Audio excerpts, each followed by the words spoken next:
Well, we're here in Florida, and step one is complete. Got my Florida driver's license.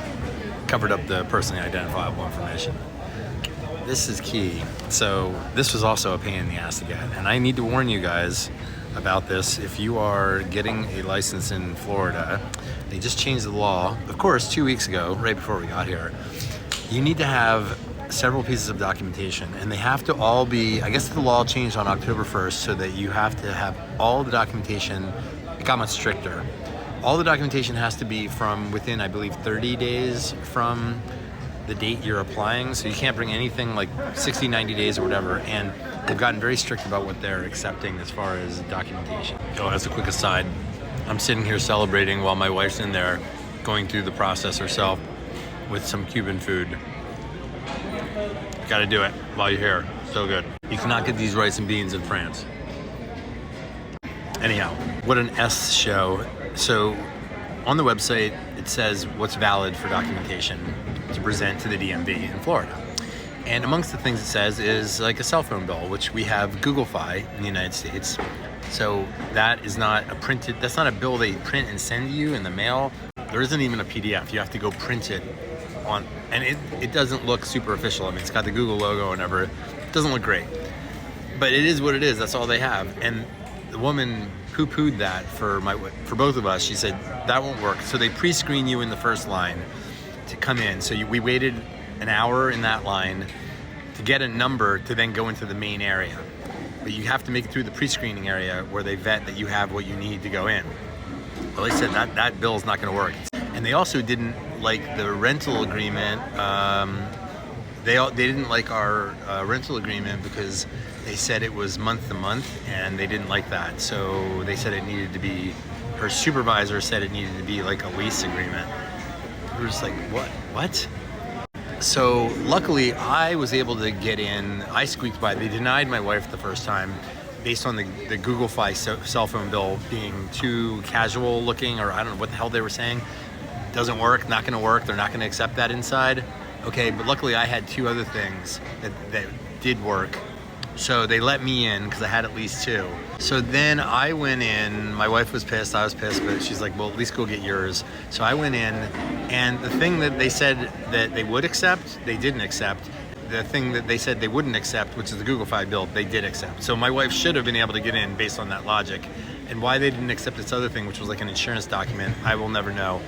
Anyway, you clearly need to over-engineer the crap out of this and have as many forms of documentation with your address on it as possible, because these guys, the left hand doesn't know what the right hand's doing over here.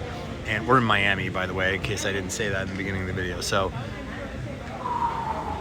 I've heard that local, smaller offices are more casual and not as uptight because you have so much immigration here, and these are bigger DMVs that they're more strict. And they also did just, again, make the laws more strict. So they're probably all trying to figure that out themselves. Not very friendly, especially when there's a lot of people, but it quieted down a little bit. They're nicer now, but oh my gosh, yeah. Anyhow, so I got my license, yay. My wife is now back in, and the woman whose job, she has one job. The job is to give you a ticket after screening you. Well, she pre-screened her out saying that a piece of documentation didn't work, but it did when I actually got to the window. And then my wife went back in. I argued the case with her in front of her with my wife to say, you're gonna let her in? She's like, oh, okay, that's fine, we'll let her in this time. And then my wife and I went over to get my food while my wife's doing this because I can't go in there, very strict. And then my wife just texted me saying they let her into the main area without a number. They didn't give her a number, so the other woman inside, the dragon lady inside, said kicked her out. My wife, by the way, the first time managed to somehow, despite this being a high security area, walked in despite not having a number the first time, and that woman kicked her out.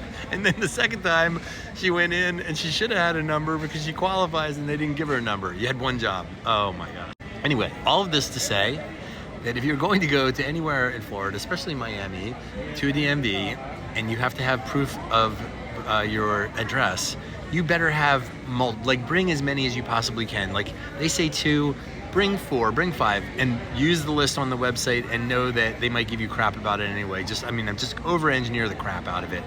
pay stubs, whatever it says on the website. Don't listen to me here, but like pay stubs, insurance documents, utility bills, cell phone bill, etc. Just everything they say, because your registration form. By the way, we had Florida voter registration forms that were delayed because of the hurricane, so they didn't even show up in their database.